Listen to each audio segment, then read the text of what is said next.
Hello and welcome to our show today, Gospel Gango. I am your host, Patience Mizi, and today we are joined in studio with our Reverend S from Glory Temple Ministries. Reverend, welcome to the show. Thank you so much, Patience. You're I'm glad to looking be here. gorgeous. Thank you. Thank you. It's an honor to have you today.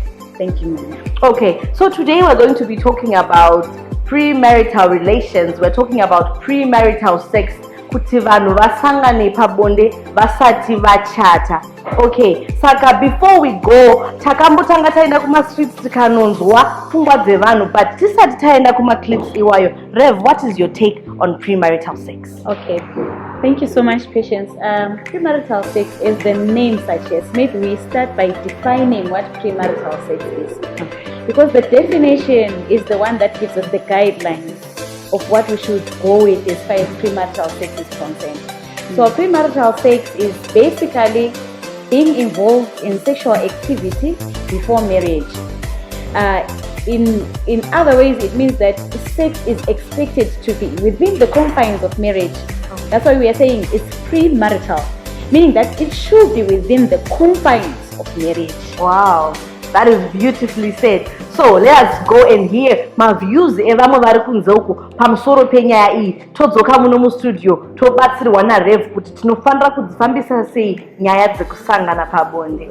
Nasi paWezhira TV tiri panze mumasvingo muCivic Center. Nasi tichikurukura nevanhu. Ini ndinoitwa Bishop. Nasi ndinasisi wangu paGospel Gango vanonzi Terenzi. Handizvo here?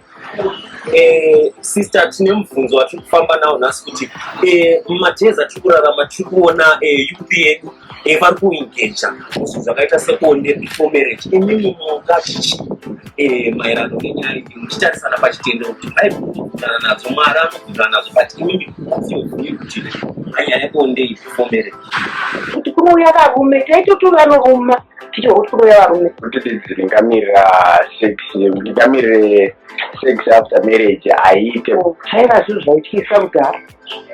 Mazuva ano vanhu vazvireruka vasina basa nazvo. Chigrade 7 watova mukadzi womunhu, ai grade 5 haachasiyi munhurume. Panyaya ina ndinoita kuti ndimirira hangu sex, ndinomirira hangu marriage.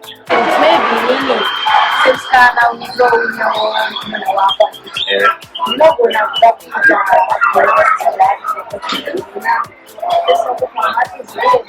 isu taitiza shamwari yangu, taitiza tikaorwa kuti vakomana vanobva uko tatomanya taishira tiona sekutira chinhu chinenge chiri right unofanira kumirira nguva.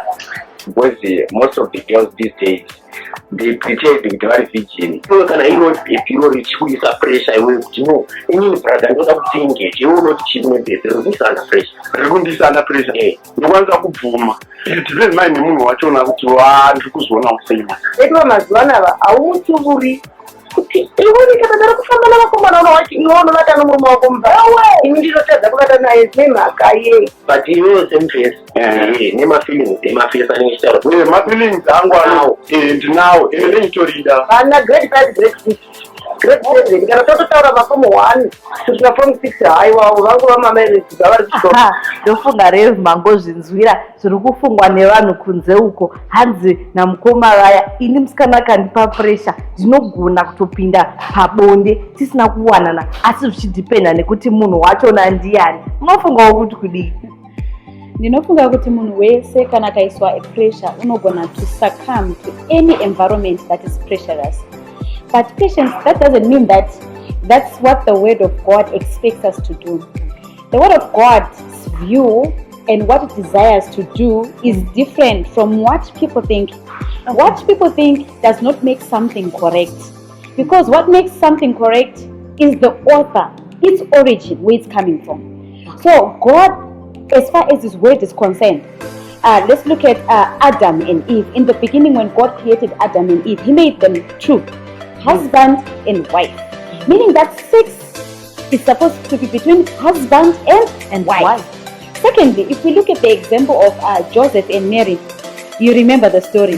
When Joseph discovered that Mary was pregnant, and Mary and Joseph had not had intercourse, then Mary is like, Joseph is like, you want me to accept that I am the father to your child? No. And he was about to run away.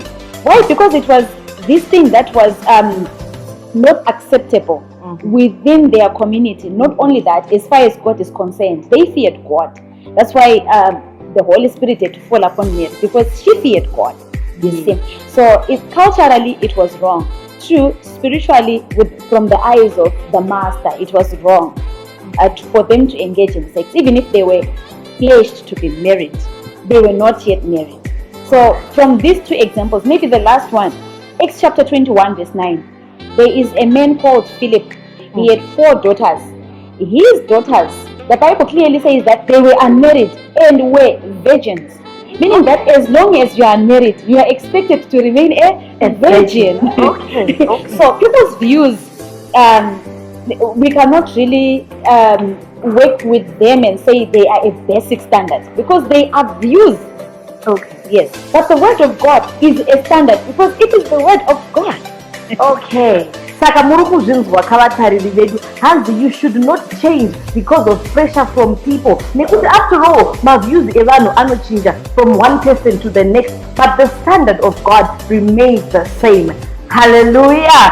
Saka ndiri kuda kuti timbosvika patinobvunzana. Ndiri kuona pane umwe comment section kwedu kunoku ari kuita zvake mafanidzo, hanzi ko unenge uchagodirei kuchengeta nguruve kana iwe uchingoiwana mubhucha. Hanzi ndiri kuzama kureva kuti would there be a reason for me to marry ini kana ndichingorara nemusikana outside of wedlock? Munofungawo kuti kudii? Exactly. If the guy is a player and his aim is playing, when he's playing, there's no need for him to go into the field. He's already in the field and he's playing. Saka vasikana muti vakomana vamazuva ano havacharori, but rather imi ndimabva paunhu hwenyu hwekuzvichengetedza sevasikana. Vakomana vorega kurora nekuti vari kuti aiwaka poku irimo mubhucha, ko ndinodirei kuchengeta imwe kumba. Okay then, tanzwazve vamwe vanga vachiti tiri kupinda musex, tiri kurega kupinda pabonde nekutya ma-STIs. Nyaya iri pakutya ma-STIs here kana kuti the morality of engaging in premarital sex? Okay, achandoona patience ndechekuti chinhu chinonzi unhu ndo chashayikwa. If we have got our foundations set right, there are things that we'll do not because of other things, but because of our foundations and our basics that are set up correctly and rightly. Patience, when we grew up isusu taingoziva kuti bonde chinhu chisingaitwi. It was embedded in our system before the word of God was taught us, but our mothers' culture taught us kuti munhu wechikadzi unofanira kudzikama, handiti haafanira kungomhanyira zvinhu. Saka isusu takatokura tichiziva kuti zvinhu hazvimhanyirwi, handiti zvazochinja iye zvino ndezvekuti mabasics, mastandards akasetwa, maprinciples akasetwa atosiyana nekuda kwenguva yatiri kurarama. Andikuona izvezvizvi chero tikati isusu premarital sex is not God's design, someone already feels that you are infringing on my rights. Oh yes, because there are sexual reproductive health rights that are there. Oh, as far as rights are concerned, we are wrong, but as far as the word of God is concerned, we are correct. Anuri kuona saka inyaya yekuti kana munhu asingagoni kumirira ngazive kuti chaanotya hachifaniri kunge chiri an STI, kana kuti ndotya pasta, kana kuti ndotya kuti kuchechi kwozonzi kuchii, kwozonzi kudii. Ndofanira kutya Mwari vandova ndivo vakandisika kuti ndiite zvavakandisikira muno mugwara ravo, handitika. So if the fear is directed to God, you are accounted to God. Even your conscience, you know, when you're not engaging there, you feel good because you know that I am accounting to God. What makes people feel like it's because of peer pressure. Okay, they are not accountable to God, they are accountable to their friends. You know, what makes someone fear an STI is because to them what's big in their mind is an STI.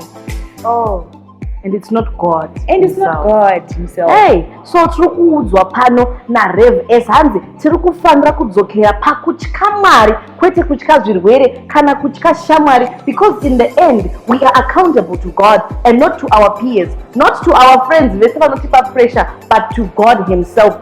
Ndabva ndarangarira clip yagogo vati hanzi isu tichikura taiziva kuti varume vanototyisa, hanzi asi mwana akavapindura vamutsiura kuti izvoni hanzi imi munorova nemurume wenyu wani kumba, saka zvandinoita imi ini zvine basa rei. Munhu wakadii Rev watava navo mazuva ano, and how can we change tidzokere panzvimbo yokumira tichitya sezvakarehwa mushoko raMwari? Okay, chekutanga chandoona chakakosha ndechekuti munhu ngave neukama naMwari iye pachake, kwete neukama naMwari nekuda kwekuti vamwe vese vanoenda kuchechi saka neniwo ndongoenda kuchechi. You know, going to church doesn't make someone right. Going to church doesn't make someone morally correct.